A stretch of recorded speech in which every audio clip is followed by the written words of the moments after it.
Salut, Chiara. Bonjour, Don Angèle. Comment vas-tu? Bien, merci. Excellent. Très bien.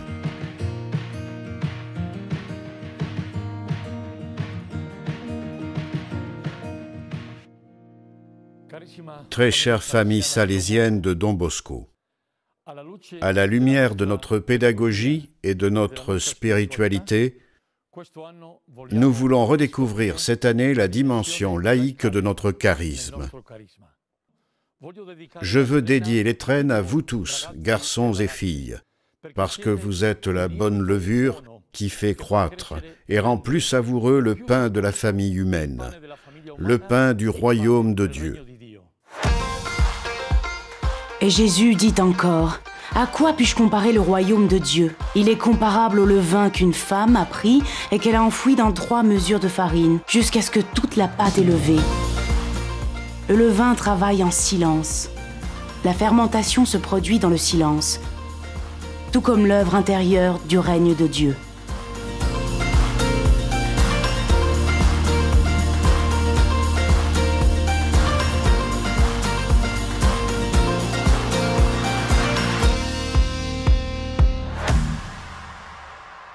Nous sommes une communauté de personnes issues de différents milieux sociaux, états de vie, profils professionnels. Et notre travail est ici. Il est aujourd'hui.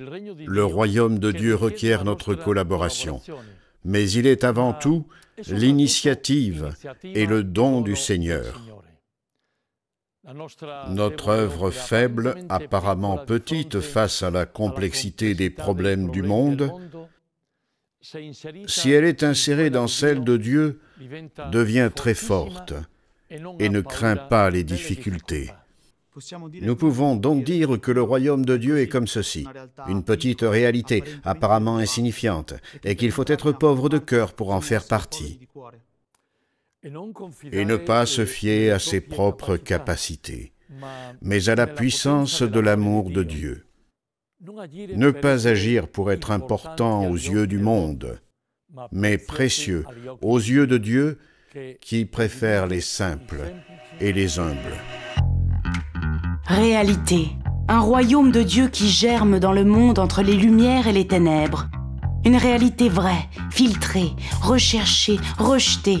Nous l'aimons et il nous fait peur. Nous vivons ici.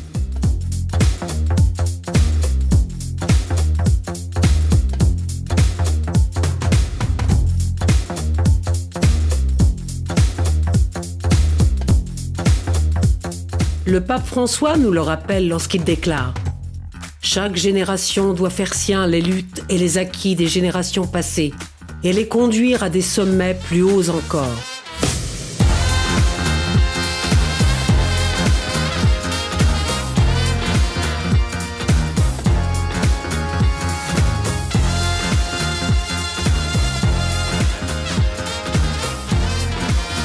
Le bien, comme l'amour également, la justice et la solidarité ne s'obtiennent pas une fois pour toutes.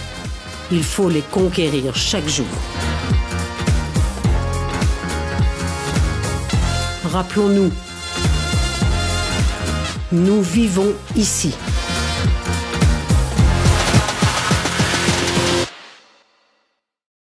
Nous ne pouvons pas remettre à demain le bien que nous devons faire aujourd'hui. La famille humaine est une famille qui a de nombreux besoins. Besoin de justice, de dignité pour les derniers et les exclus. Besoin de vérité, besoin de paix, comme nous le savons bien, et de fraternité. Besoin de soins pour la maison commune. Besoin surtout de Dieu. Nous sommes appelés en tant que famille de Don Bosco à être le levain dans cette famille humaine. L'humanité, forte, imposante, grande, pleine de questions. Nous en faisons partie et nous nous en éloignons. Nous travaillons ici.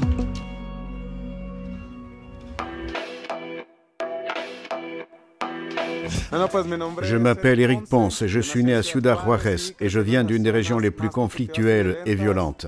Ma mère était passeuse, elle faisait traverser illégalement la frontière américaine. Mon père vendait de la neige et je ne parle pas de crème glacée.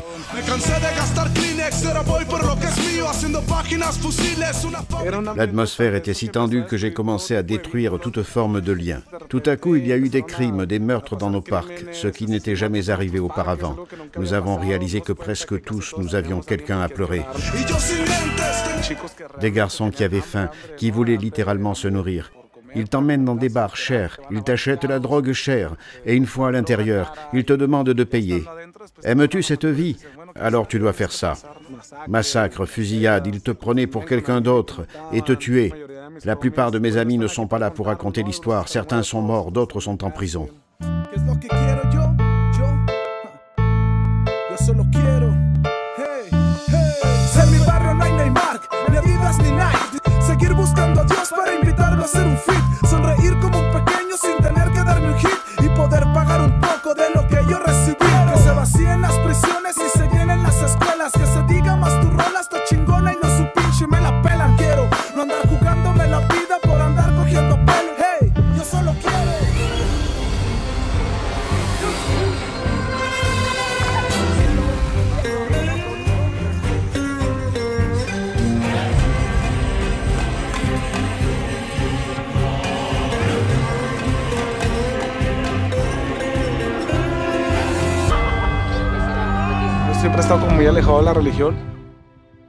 Je suis toujours resté loin de la religion, puis j'ai rencontré Juan Carlos Quirarte, qui représente le christianisme à un niveau humain et tangible. J'ai aimé sa philosophie et nous avons sympathisé, et j'ai découvert le pouvoir de cette religiosité.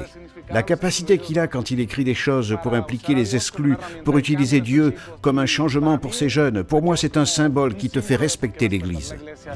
Claro que yo creo en Dios, lo sé porque Él nunca me abandona. Una prueba, sobrevivo en una guerra que invadió mi zona. Claro que lo siento y si lo siento es a través de las personas, como el padre Quirarte que utilizó mi arte para mandar mensaje para el Cersei. Él perdona al que ha pecado, lo que me pudo enseñar. Un futuro para esos chicos no los vino a apedrear, al contrario les dio sueños para que puedan progresar. Que la luz me lo acompañe donde quiera que la lucha Él vaya a continuar.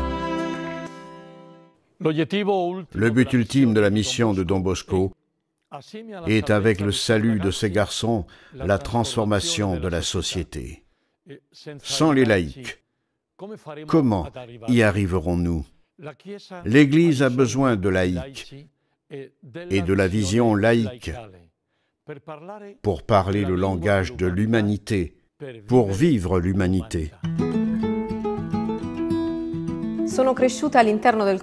J'ai grandi dans la cour de l'oratoire salésien d'Andria. J'ai une dette de gratitude envers les Salésiens. Tout d'abord pour m'avoir accompagné dans toutes les étapes de ma croissance jusqu'à me faire venir ici, aujourd'hui, pour être le premier citoyen d'une grande réalité des Pouilles. Je suis reconnaissante pour la joie qu'ils m'ont donnée, pour leur patience, pour leur humilité, pour m'avoir accompagné même dans des processus de croissance difficiles, pour avoir été discret à mes côtés en me faisant comprendre ce que je pouvais vraiment faire de ma vie. Mais cette expérience ne s'est pas limitée à la cour de l'oratoire salésien.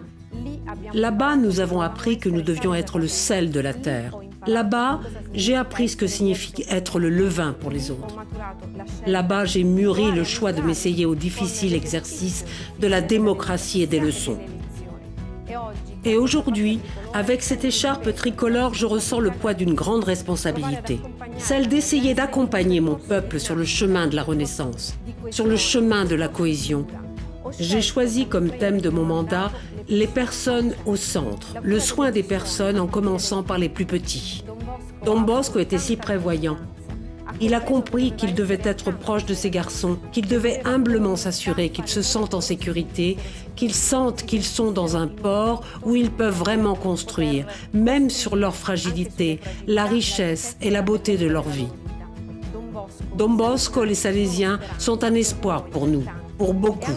Et aussi en tant qu'administratrice locale, je dirais que l'espoir est effectivement ce dont nos communautés ont besoin. un espoir qui est joie, un espoir qui est simplicité, un espoir qui est contenu, un espoir qui est vision. Nous ne pouvons pas regarder seulement ce qui se passe au quotidien, nous devons construire ces graines d'espoir. Mais le faire avec des mains humaines, le faire avec le cœur qui bat, avec le cœur des personnes qui sont conscientes de tout le bien qu'il y a dans le monde et qui doit être redécouvert, qui doit être relevé, qui doit vraiment devenir un témoignage pour beaucoup et beaucoup d'autres générations. Merci aux Salésiens, merci aux jeunes du monde entier qui, autour du nom de ce saint, font le pari de communautés meilleures. Don Bosco ne fait pas de politique, mais il peut parler à tous les représentants des différents niveaux de gouvernement, car son engagement est clairement orienté vers le bien de ces garçons. Notre voix commune peut trouver un accès et une oreille attentive bien au-delà des frontières confessionnelles si nous incarnons ensemble le même zèle aujourd'hui. Vivre pour Dieu signifie, je pense, avoir une attitude de recherche de tout ce qui est riche dans l'humanité, car seul ce qui est pleinement humain et divin peut être saint. Le laïc est un chrétien qui sanctifie le monde de l'intérieur, qui travaille à la création et à la construction du royaume invisible de Dieu comme un sachet de levure. Sainteté, lointaine, rêvée, difficile, recherchée. Nous essayons et nous avons envie d'abandonner. Nous tombons, nous nous relevons et nous essayons à nouveau, ici. C'était le 24 juin 1855 et à l'oratoire, c'était une double fête. Un grand soleil pour le moins. Tout Turin honorait et célébrait le saint patron de la ville, mais c'était aussi l'onomastique de Jean Bosco. La veille, il a dit à ses garçons « Demain, vous voulez faire une fête et je vous en remercie. Pour ma part, je veux vous offrir le cadeau que vous désirez le plus. Alors chacun de vous prend une carte et écrit dessus le cadeau qu'il désire. Je ne suis pas riche, mais si vous ne me demandez pas le palais royal, je ferai tout pour vous faire plaisir. » Quand il lisait les cartes, Don Bosco trouvait des questions sérieuses et d'autres bizarres. Certains lui demandaient 100 kilos de nougat pour toute l'année, d'autres un chiot à la place de celui que j'ai laissé à la maison. Giovanni Roda, un ami de Dominique Savio, lui demande une trompette comme celle des Bersaglier, parce que je veux faire partie de la bande musicale. Sur la note de Dominique Savio, cependant, il n'a trouvé que 5 mots. « Aidez-moi à devenir un saint. » Et les temps ont changé, mais qui dirait une telle chose aujourd'hui? Cependant, une chose n'a pas changé. Pour être un saint, il faut avoir du courage. Nous avons la recette de la sainteté. Don Bosco nous l'a donnée. T'en souviens-tu? La gaieté, accomplir ses devoirs et faire du bien aux autres. Tout un programme sur la façon d'être du levain dans le petit espace où Dieu nous a plantés. Donc, nous pouvons et devons tous nous efforcer de parvenir à la sainteté. Sans vous, nous n'allons nulle part. Nous savons bien que Don Bosco, dès le début de sa mission au Val d'Occo, a impliqué de nombreux laïcs, amis et collaborateurs pour qu'ils puissent participer à sa mission auprès des jeunes. Il a immédiatement suscité le partage et la corresponsabilité de la part du clergé, des laïcs, des hommes et des femmes. C'est un point de non-retour, car c'est la seule voie viable aujourd'hui. Veux-tu des exemples de saints laïcs? Nous sommes à l'ombre d'un grand arbre, aux fruits magnifiques, de Don Bosco à nos jours.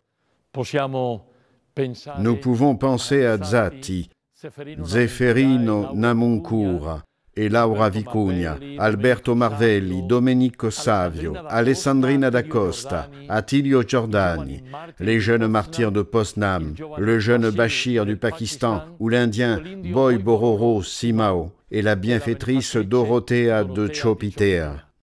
Maman Marguerite aussi, une belle figure de sainteté. Bien sûr, maman Marguerite, la sainteté d'à côté, la sainteté d'une mère qui a façonné le cœur de son fils bien-aimé Jean et qui a accompagné la naissance de notre charisme sans le savoir, de manière simple, en donnant sa vie, la vie qu'elle avait et qu'elle a laissée derrière elle. Et nous n'oublions pas Artemide Zatti, dans l'année de sa canonisation, il a vécu sa sainteté dans la dimension laïque, avec l'exercice de la charité dans un petit hôpital de village. Il est un exemple et un modèle de consécration à son peuple dans son travail quotidien, ayant Dieu comme source, motivation dans la foi et but de sa vie. Bien sûr, et l'un après l'autre, il nous montre comment continuer à travailler pour le royaume de Dieu et comment faire fructifier cette troisième mesure de farine. Je conclus, et je le fais avec cette certitude. Nous tous, consacrés, laïcs, hommes et femmes de notre famille salésienne, nous sommes engagés et nous voulons vivre avec une véritable passion éducative pour nos jeunes. Et cela parce que nous avons la certitude que le levain est justement l'évangile du Christ, le Seigneur.